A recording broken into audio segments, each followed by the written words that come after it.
ఎక్కడ జీవితం దెబ్బతింటుందో దయచేసి ఆలోచించండి.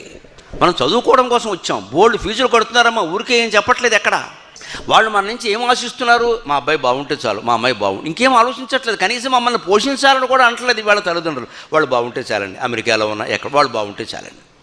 పెళ్లి చేశారనుకో, తల్లిదండ్రులు ఆశిస్తున్నది ఏమిటో తెలుసా? దెబ్బలాడుకోకుండా ఉంటే చాలండి, ఏం వద్దండి దెబ్బలాడుకోకుండా. ఎందుకంటే వాళ్ళు దెబ్బలాడుకోకుండానే 60 ఏళ్ళు కాపురం చేశారు, దెబ్బలాడుకున్నా సరే చేశారు.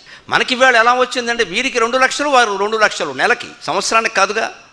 4 లక్షలు వచ్చేసరికి మొగుడు అంటే పెళ్ళానికి లక్ష్యం లేదు, పెళ్ళం అంటే మొగుడికి ప్రేమ లేదు, అయిపోయినా లక్షలే మిగిలాయి. లక్ష్యం పోయింది. లక్షకి లక్ష్యానికి తేడా గమనించండి. లక్ష్యంలో యావత్తు ఉంది, యావత్తు పోయింది, మిగిలింది ఇక్కడ. యావత్తు అంటే మొత్తం పోయింది. లక్ష్యం ముఖ్యం, లక్షలు ముఖ్యం కాదు ఇక్కడ.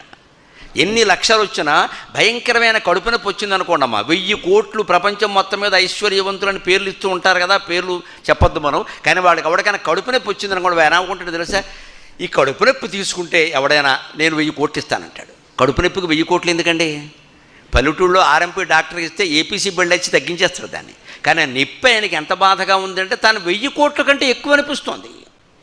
1000 కోట్ల కంటే ఎక్కువ అంటే, నీకు నిజంగా కడుపు నొప్పి వస్తే నీ ప్రాణాన్ని కాపాడగలిగితే మొత్తం ఆస్తి ధారపోయడానికి సిద్ధంగా ఉన్నాడు. 1 థింగ్ యూ షుడ్ లెర్న్, నీ మొత్తం 1000 కోట్ల కంటే ప్రాణం ఎక్కువ అని నీకు అర్థమైందా లేదా? ఒక్క క్షణంలో అర్థమైంది కదా. మరి ఎందుకయ్యా 1000 కోట్లు సంపాదించడానికి ప్రాణం ఖర్చు పెడుతున్నావు అనవసరంగా? అవసరమైనది సంపాదించుకుని సుఖంగా ఉండొచ్చు కదా, ఎందుకు అంత దురాశ?